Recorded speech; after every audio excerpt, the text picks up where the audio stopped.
Yan po mga kabayan, medyo magbumili po muna ako ng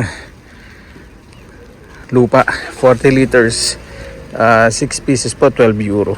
So 2 euro lang isa, mura po. Diba?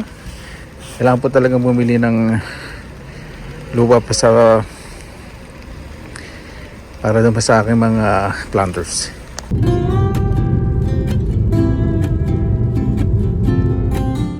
Ayan po mga kabayan, may nabili po akong bulaklak. Lalagay ko po doon saka dito. Pag bumibili po ako yung mga sale na after Mother's Day, ito po binibenta po ito ng 15 euro, ngayon 5 euro na lang. Tapos ito po 8 euro, ngayon 2 euro na lang, di ba? Lagay ko po muna yan dito. At sa likod mamaya mag-ayos po tayo. Tatanim na rin po ng mga buto, yung parsley. Meron po nabili, ilalagay ko na rin po doon. Mag-ayos po tayo. Dito po sa backyard, maglalagay po ako ng privacy ng trellis. Ayun po yung trellis. Diyan, lalagay ko po. Tapos maglalagay po ako ng growing sack. May sako po ako. Ipunin ko po yung mga dahon sa lalagyan kong lupa.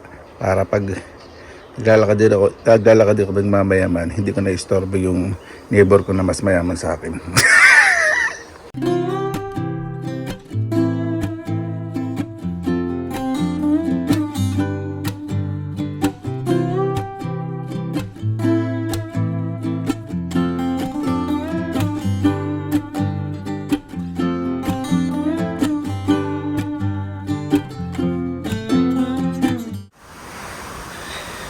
Ayan po, di ba?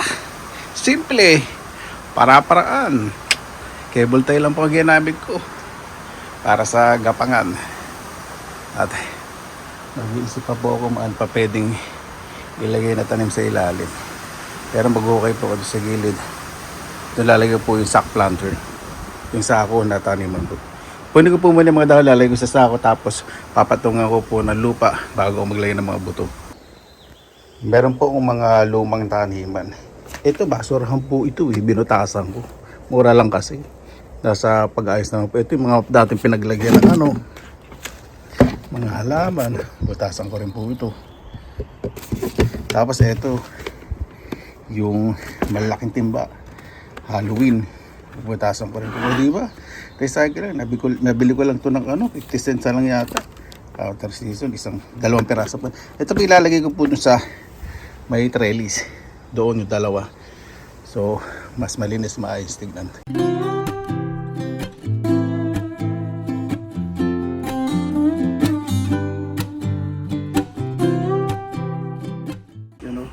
Ano lang. Kaya yung gagawin ko dito sa isa. Ito, bubutasan ko rin.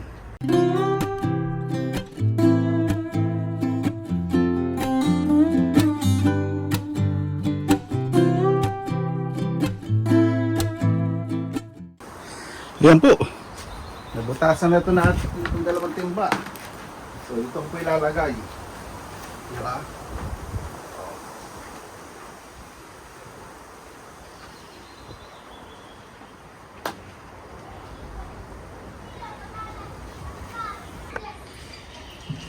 Bago ko po ayusin yung taniman ko doon, kukutin ko po muna yung mga dahon. Yung planter na sako, pakikita ko po sa inyo.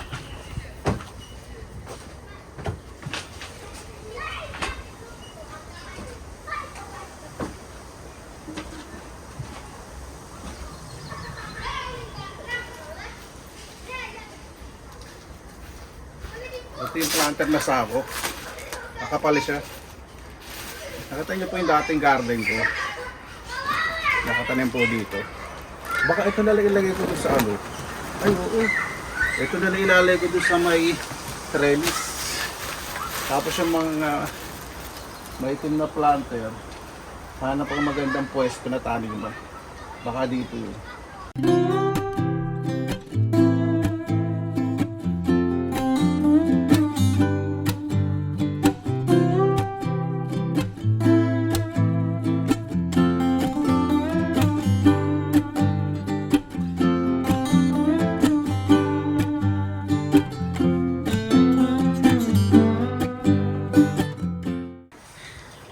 Diba nakaka-relax po?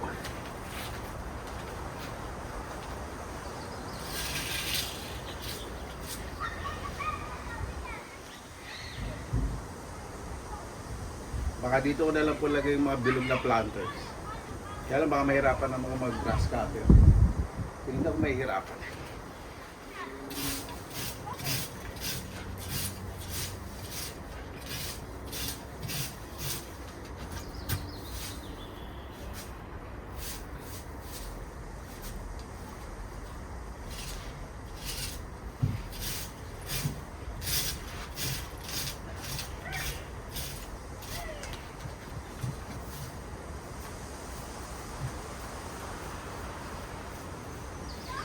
Yan, okay na po.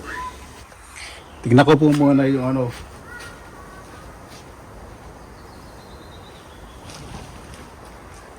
Itong sako. Matangin lang. Saka may privacy din. Yan.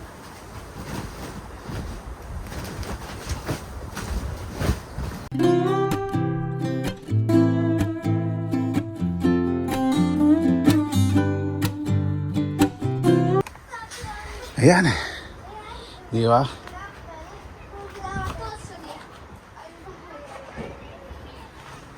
At mayroon pa ulit mga nakatanim na pepino. Okay, walang po. Yan po mga kabayan. Okay na po yung setup. Lagyan ko na lang po yan ng lupa mamaya. At tataniman. Bago ko lagyan ng mga gapangan. Kapag maglalagay po kayo ng mga planters sa ground, dapat may spacing po sa pagitan para madali pong linisin. Mas maganda po kasi may planters na diretso po sa lupa. Unang-una, kung may mga ano kayo, hindi halo kayo yung gilid, suporta. Dito rin po kasi yung mga ibon. So, suportado po yung mga itatanim ko. At hindi kakalgali ng mga ibon. Kasi ito umaga dahil ibon dito ng gawa ng mga bulati sa damo. Yan sa ibabaw po ng tuluan po ng tubig pagkatapos ng alulod. Lagay din po ako. Ilalagay ko po yung mga herbs po dyan. Tapos ito, babawasan ko po yung mga sanga sa ilalim. Pero titignan ko po muna kung gano'ng kapal. Kasi hindi ko muna babawasan kasi nag-a-adjust pa lang pong magusbong. Ito, maglalagay po ako dito na ano. Baka dito parsley. Yan. Tapos maya na lang po maglagay ng iba. Sorry, lalagay ko po pala dito gumagapang para maganda. Mas may privacy ako. So itong parsley, meron naman parsley. Doon sa mga punlaan, ako napakamahal ng mga benta nila nito. 3 euro, sa tindahan 1 euro lang. Pero huwag nyo po ididiretso muna sa araw. Lagay nyo po muna sa lilim bago nyo po ilipat. Kailangan mag-adjust po. Mga 1 to 2 days. Ilagay po muna sa lilim. Maya, lagyan ko po lupa. Ayusin ko po. Kasi ang herb, ayaw po na masyadong narawan, half sun, half shade. Maganda po yan. Tapos kapag ito, pag nakulim naman masyado, tatabasan ko lang yung ilalim. Pero iba po, hindi ko po tatabasan to. Kasi bibigay din po itong privacy sa terrace. Di ba? Ayan po. Yung arrangement ko. Di ba? So parang extra room din to. Pag nagagarin ako, mumukbang. May privacy. At doon, pag umapong ng mga laman, hindi ko madidisturb yung neighbor. Opo, sa lahat po ng bagay talaga may pagka-perfectionist po ako. Gusto ko po maayos, malinis, nakakilos. Hindi lang po yung design, wag purong design. Design, hindi naman kayo makilos ng maayos, hindi naman yung malinis ng maayos. Kailangan nakakagalaw po kayo ng maayos. Yung usability, ergonomic. At dito, mag-ayos pa ba? Maya maglagay po ng lupa. Yan nga po pala yung mga gapangan. Ay, ilalagay ko po dun.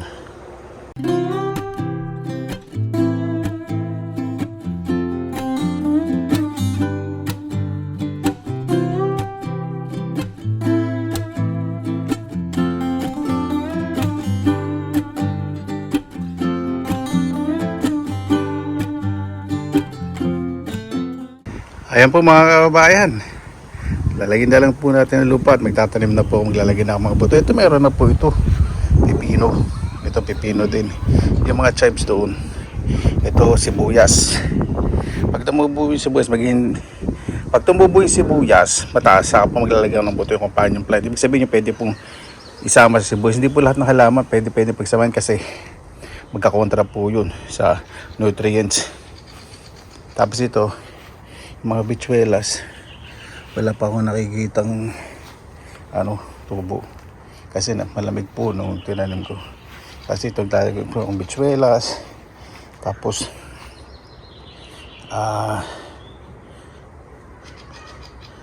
sugar snap, lettuce. Yan, isip ko. Dito gusto ko po dito sa gumagapang bitsuelas po. Doon. Meron na pala akong tinanim doon. Naku. Ano nga ba yung tinanim ko doon? Pipino ba? Doon yata pipino tinanim ko. Oo. Oo, doon. Dadagagin na po ng konting lupa. Yan. Diba?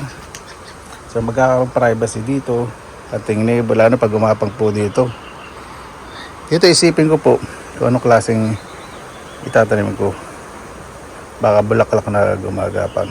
Kailangan din po magtanim ng bulaklak sa garden para ma-attract po yung mga insects at hindi po atakihin yung mga tanim po ninyong mga gulay, lalo yung mga dahon. Isip po ako ng mga bulaklak itatanim. Kasi doon, meron naman po ako doon ng mga bulaklak eh. Tapos itong rhubarb, naku, ang ganda po ng tubo. Oh. Ang taba. Ayun po yung galing sa forest yung dating tinitiran ko po sa likod. Pero ito, yung stable na mas mataba po yan. Bibili po ako ng dumi ng manok kapag malaki na po yan. Uhukay po sa gitna para mas mataba. Ayan, meron pong malaking garden box. Mini greenhouse din. Mahal po ngayon ito.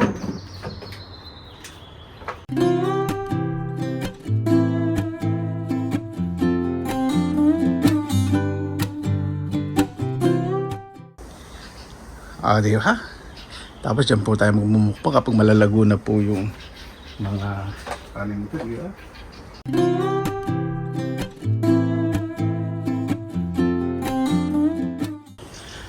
Ayan, para sa pag sobra na yung humidity sa loob, ito, okay, pwedeng buksan.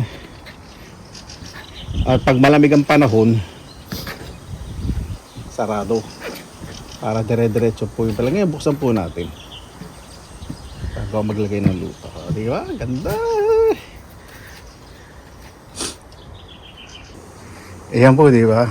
Tapos yung raspberry, kapag lumago po yun, so, may takip po. Pwede akong umupo doon pag nagmukbang at dito, gumagapang. Di ba? Dito bakit ko po gumagapang na bulaklak doon.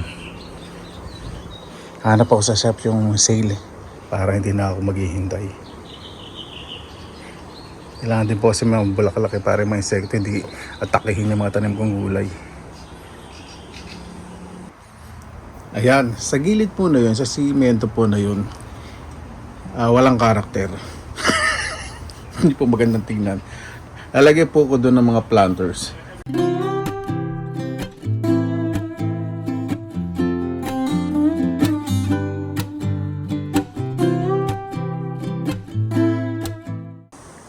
At yung gapangan ko medyo nasira. Meron po akong nakikitang bilog ng metal sa ko po sa storage. Gagawin ko po yung parang dream catcher. Di ba?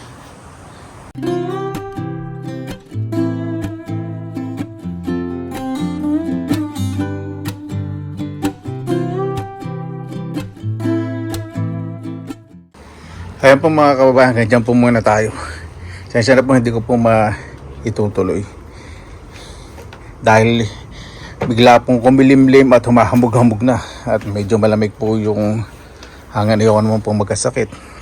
Artista dapat ingatan. Ayan po, di ba? Lalagay ko na lang po yung grill dito. At yung mga buto. At least ready na po. Itong parse, yan ko lang po muna. Diyan may plastic naman po suporte. Ayan po, di ba? Nakaka-relax. Parang extra room po ito, di ba? Tapos dito, wala lang. Pag nag-cut ng grass, di ba? So, kapag tumubo na po lahat, may extrang room ako doon. Naku, tali nga pala. Ayan po. Di ba? Yayamanin. Pagtapos po talaga ng summer, doon po naglagay din po ng pasupo doon. Wala pong butas, so bibili po ko nung ilalagay po yung bulaklak. Yung kahit konti lang tubigan, nakasurvive. Ayan. Sarang patig na pag maayos, ano, pag malinis. Mabuhay yan. Maraming salamat na po sa Panginoon. Kasama-sama na naman po tayo. Ayan. Medyo malamig yung hangin. Bago tayo isa, pasalamatan po muna natin ang Panginoon.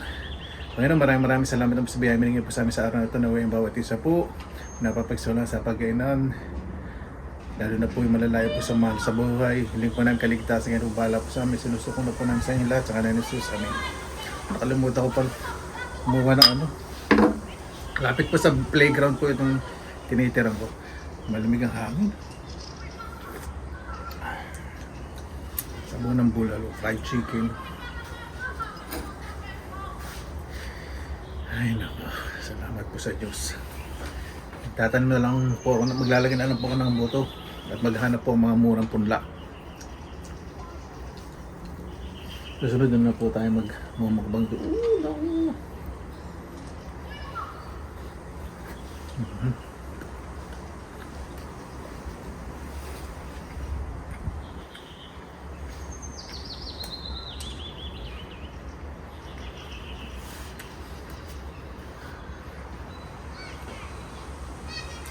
Pala ako inumin.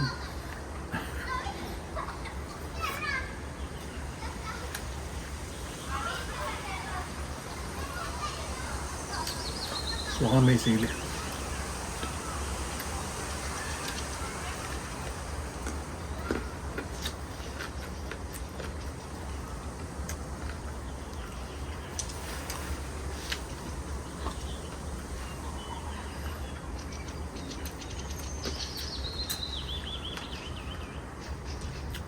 Ano, maraw na.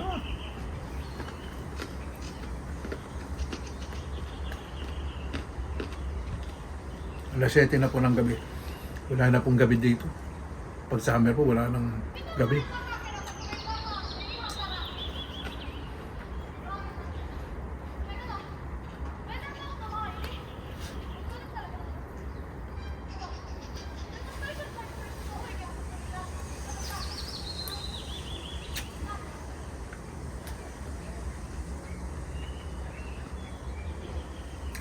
Sana po yung mga mumuko. Kanin. Hindi ko kasi nalinis to. Ito po nilalagay sa tissue.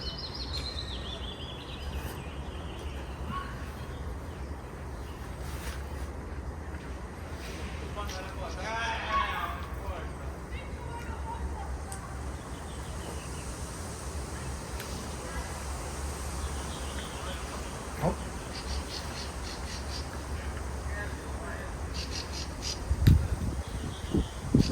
Grabe.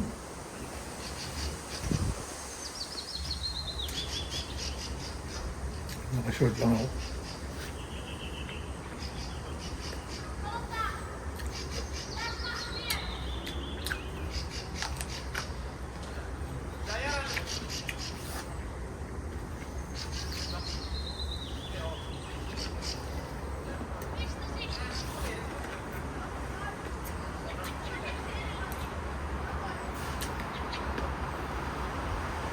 Ako, ulan na yun. Mahangin.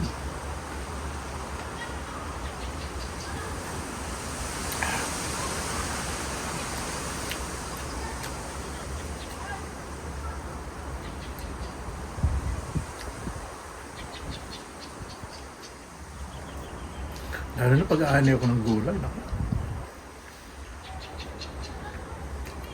Dagang pupunin ko ng gulay. Mga tanim ako sa storage eh.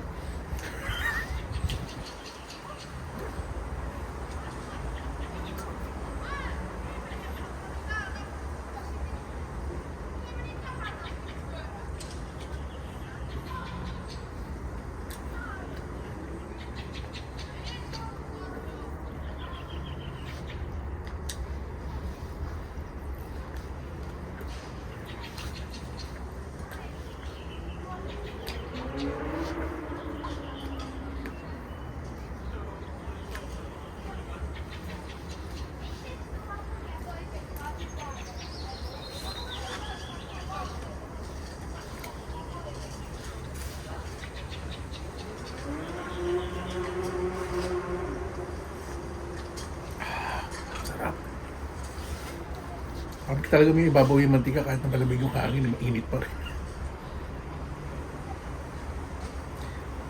Nabili ko pong bulalo. Ang sabaw po ng bulalo. Tuhod po ng baka, kaya rich in collagen.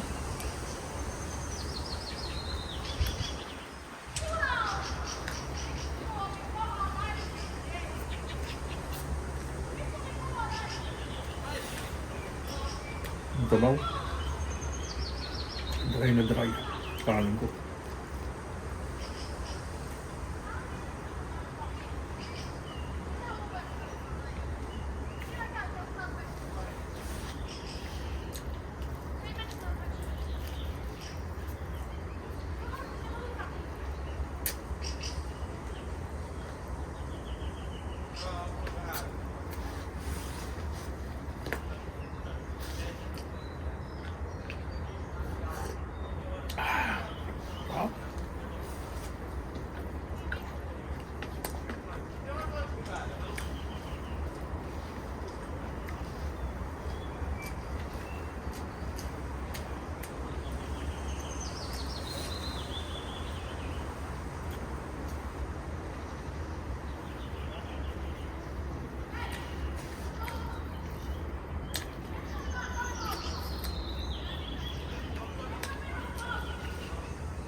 Ba yun?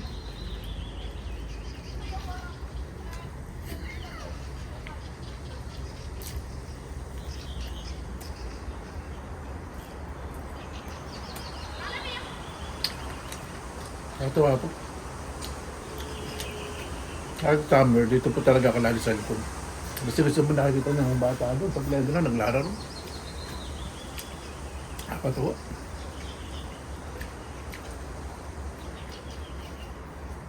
Yung mga mansanas no, kaya lang maliliit. Nakakainin ko. Di po, sa ibon na lang. Hirap kainin, liliit. Sobrang liit na crab apple.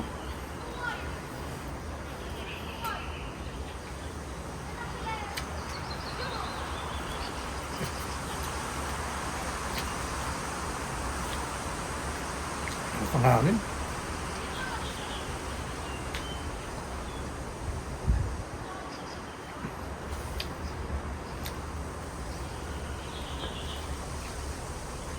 Numuyo ako pong mabuti kasi wala akong tubig, nakalimutan mo.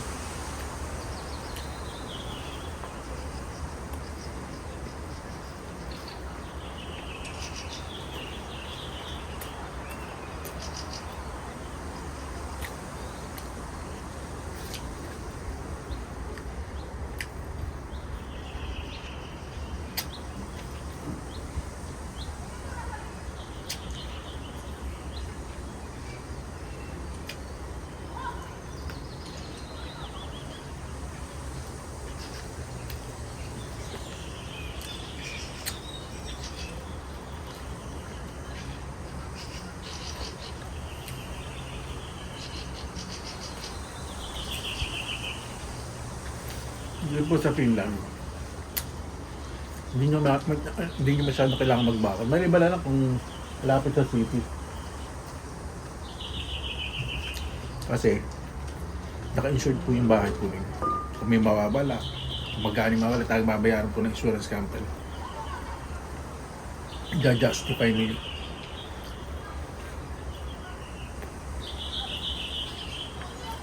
Napakabilis ng proseso.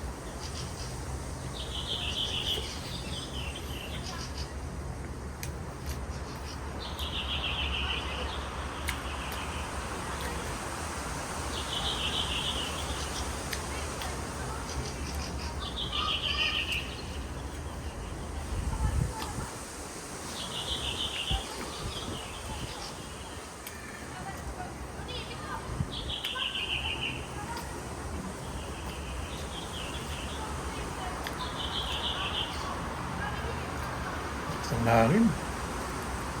Harap magpalipan sa Ranggola.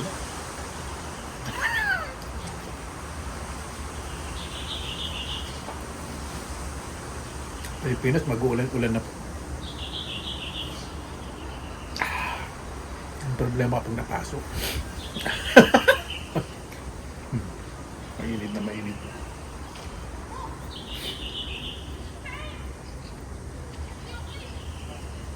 Daan bata tutulog sa playground. Nakakatawa.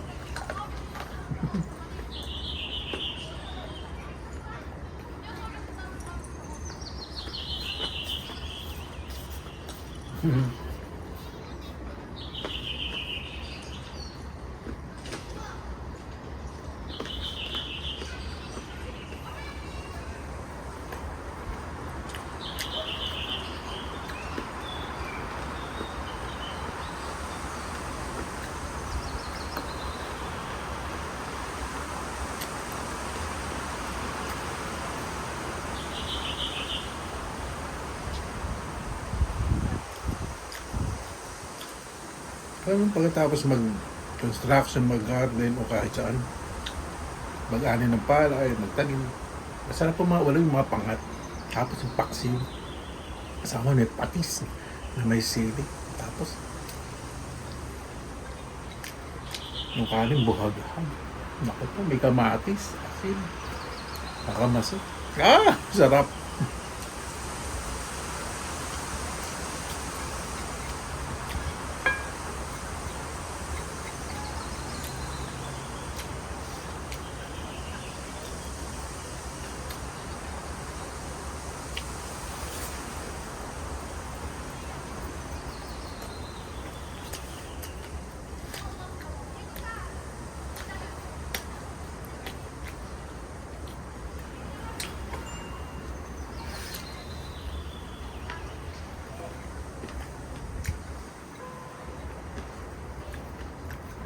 Nakakatuwang tingnan. Ang maraming bata.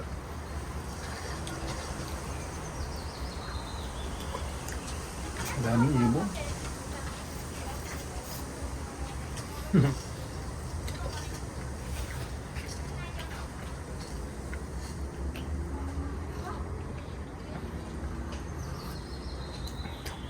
Pag lumalamig ang panahon, yung nanay luluto po ng lugaw. Pag maulan medyo malukot pader po.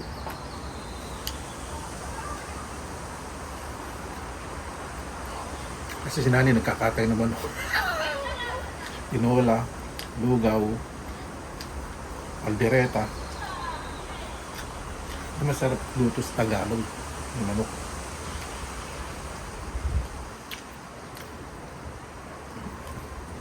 Sige, sabi nito. Yan pa.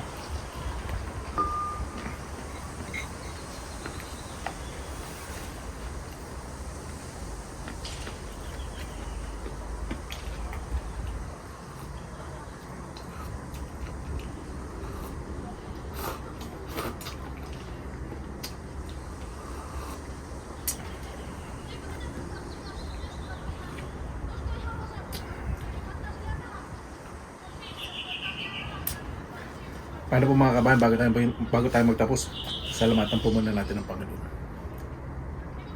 Una, maraming salamat po sa biyaya po sa amin sa araw po na ito na may bawat isa po napapagsalon sa pagkainan. Makatulog po na may laman ng tiyan. Kung wala po Panginoon, iniling po namin kaligtasan at pagdadamayan. Lalo na po sa pamilya, mas mahalin po magulang. Ay doon po bahala po sa amin, sinusuko na po namin sa inyo lahat sa ngalan ni Jesus. Sabi. Ano po, maraming salamat na po sa inyong oras na yun sa pinilangan lang. Medyo mahaba po ang video natin ngayon, paghahardin at mukbang. Dahil sabang ini-enjoy ko po talaga yung panahon. Sa mga susunod na araw, ito muna po yan, mga buto, maglilinis-linis na lang po ako dito, maghanap ng mga sale, ng mga punla. Ay, paano po? Maraming salamat po sa inyong oras nila sa pinilangan lang. Basta lang po tayo positive vibes, good vibes. God bless it po lang mga araw. Laban lang!